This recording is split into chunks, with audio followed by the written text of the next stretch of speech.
This hearing will come to order. In Moscow on Monday, Vladimir Putin watched over a military parade in Red Square. Russian troops marched past, tanks and missiles rolled by. It was a carefully rehearsed projection of strength. Because autocrats can be many things. They can be brutal, they can be evil, they can even be war criminals. But they can never admit when they are losing.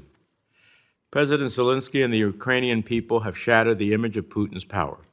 They have shown incredible courage and strength in the face of his brazen aggression. U.S. and indeed global assistance has been integral to the successes they have achieved so far, and also shown Putin that free, democratic societies that respect the rule of law and individual human rights will come together in the face of autocratic aggression. We are united in our support of Ukraine because it is a harbinger of the kind of aggression the rest of the world could face if we do not support those fighting for our values. A weak, cornered Putin is also dangerous for our NATO allies and partners. We don't want to see Russia go to Moldova or Sweden or Finland. We don't want to see Russia go into a country on NATO's eastern flank. Not only do we need to be prepared to fulfill our treaty obligations with NATO, we need to deter Russia from even considering an attack on a NATO ally. So I look forward to hearing from our witnesses detailed plans for the administration's latest supplemental request in support of Ukraine, which almost all of my colleagues and I are working hard to pass into law, hopefully today. We must continue our critical military support, particularly as the dynamics of the conflict continue to shift, and continue to work with our partners to provide Ukraine with the kinds of weapons and training it truly needs to counter Russian threats from land, air, and sea, and backfilling requests from those countries also providing Ukraine with critical support. We must continue to work through reliable partners and allies to provide humanitarian relief, support for documenting the Russian military's war crimes and atrocities, and not lose sight of the critical longer-term reform and governance efforts that Ukrainians so desperately want and deserve.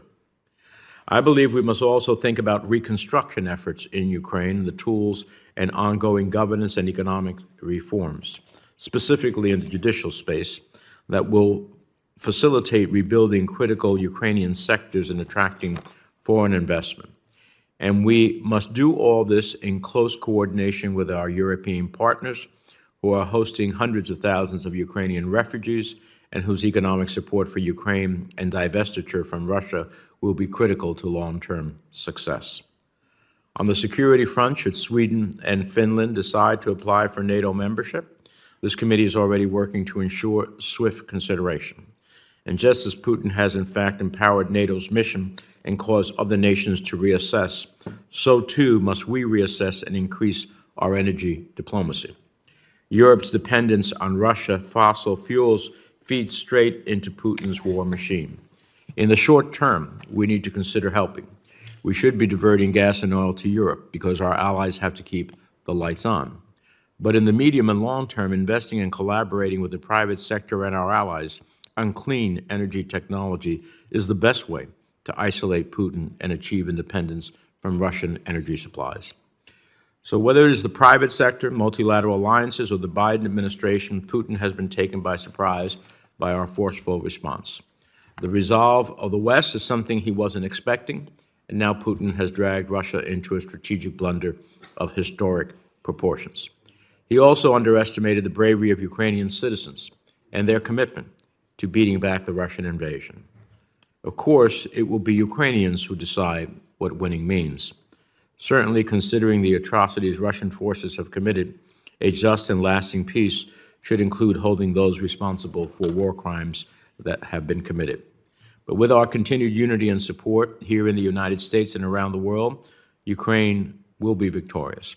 So we thank our witnesses for appearing before us today at such a critical point in time.